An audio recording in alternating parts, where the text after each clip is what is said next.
today's video guys is samahan niyo po kami kasi may puputulin kaming isang puno namin. And don't worry guys, itong punong puputulin namin is ang puno ng mansanas namin na pinakita ko sa inyo before. Nung pinapakita ko sa inyo yung mga tanim namin puno dito sa Marmara Island. Puputulin namin to because 2 taon na po siyang hindi namumunga. At 1 taon na rin po siyang walang mga dahon na tumutubo. And ang pangatlong reason din namin is nakaganon siya sa pinakabakod namin. So, syempre worried ang asawa ko na baka mamaya is bigla na lang siyang parang kung tagang patay na siya is baka mamaya bigla na lang parang umangat yung sarili niyang ugat. Ano yun? Yung mawalan ng kapit sa lupa ba? Tapos tumumba doon sa bakod namin, posible po siyang masira.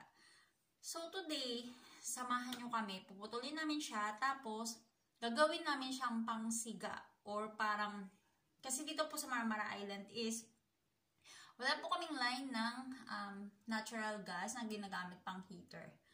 So, ang ginagamit lang namin dito is tawag na soba or chimney na ginagamit namin parang pampa-warm or init dito sa bahay, dito sa Marmara Island. Pero papakita ko po sa inyo yon next time sa susunod kong video. Pero sa ngayon gagawin lang muna natin ay magputol ng puno. At gagawa tayo ng, hindi naman gagawa, pero puputulin natin siya as pangsiga na gagamitin natin, na pang-init sa darating na winter. So guys, let's go! So, ayan guys, gagamit tayo ng electric na pamputol ng kahoy. Ayan. This is only electric or together with the benzene or gasoline? Okay. This is only for electric. And oil pala daw. Ayan, yung oil. Yung aking tagaputol. Naubo pa. Guys, itong puno na yan yung puno namin ng tawag nito Elma or mansanas. Tignan nyo kung mapapansin nyo, paano ba ako pupunta sa kabila para maipakita ko sa inyo. Nakalundo na siya doon sa pinaka ng bakod namin. So, kailangan na namin siyang putulin. Actually, may mga ilang dahon pa pala. Akala ko totaling 0 siya. Don't be confused guys sa mga dahon kasi nakahalo dyan yung dahon ng aming pomegranate na puno. Which is katabi niya lang.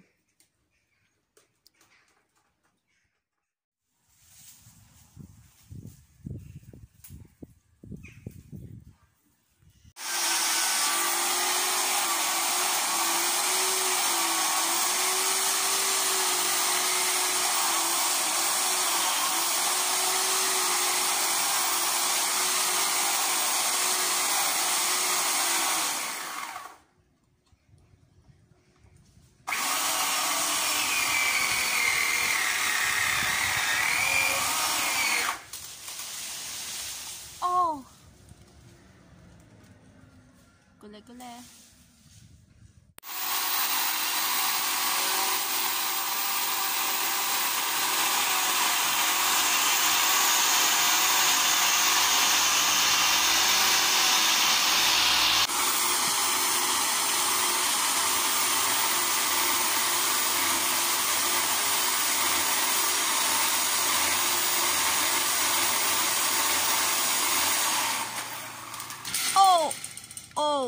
Oh, that is a little heavy, honey.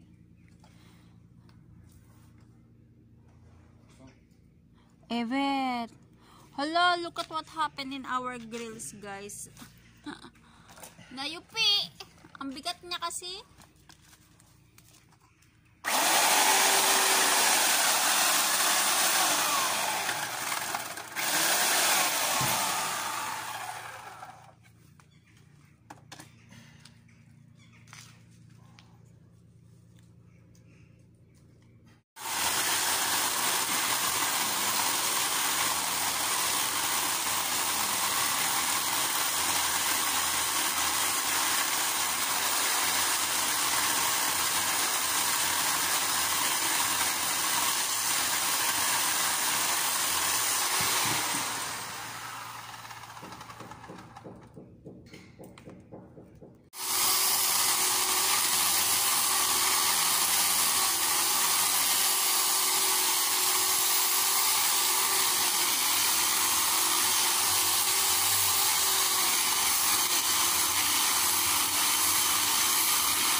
ayan guys, na-stranded yung puno dito sa may grills ng bakod namin. So need putulin muna para maiwasang bumigay yung aming bakod.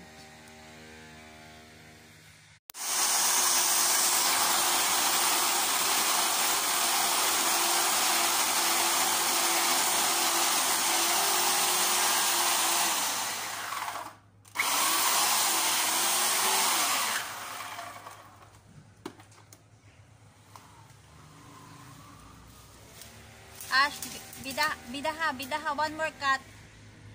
Evet, aynen.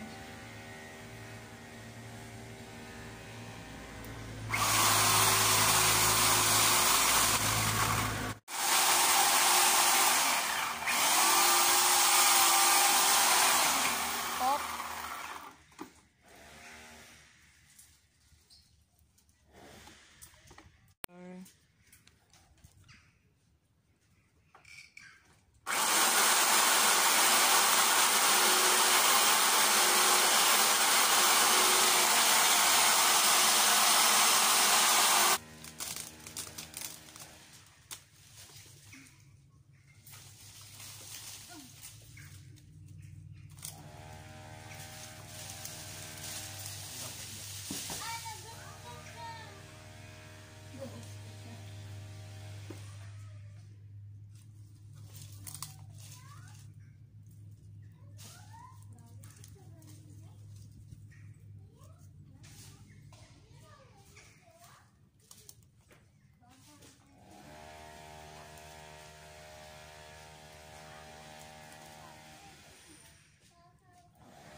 What is this name?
As usual, sira na naman pagkababae ko.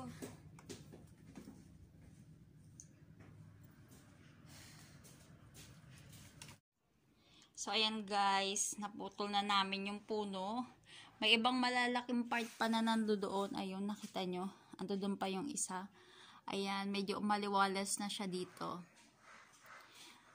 Tapos, ito, puputulin na lang namin siya ng tama, parang panggatong talaga. Pero ngayon, hinto muna namin yung trabaho guys, kasi nasira yung makina namin. Tingnan nyo. So, manghihiram na lang daw siya. Tapos, saka namin gagawin. Ewan ko lang kung kailan. So, ayan guys.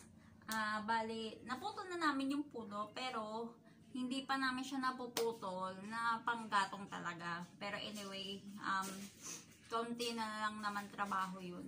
So, ngayon gagawin na lang namin is lilinisin yung mga maliliit na natanggal namin, yung mga sanga-sanga na tinanggal namin doon sa mga malalaking part ng kahoy or ng puno para gawin namin panggatong. Sayang, nasira yung aming makina. So, Anyway guys, maraming salamat po sa pagsama sa araw na ito. Kung gusto niyo po ang aking video, don't forget to like and share. At kung di pa po kayo nakapag-subscribe, please subscribe to my channel. Pakipindot na rin po ang aking notification bell para update ko po kayo every time nag-upload po ako ng bagong video. See you again next time guys. Bye!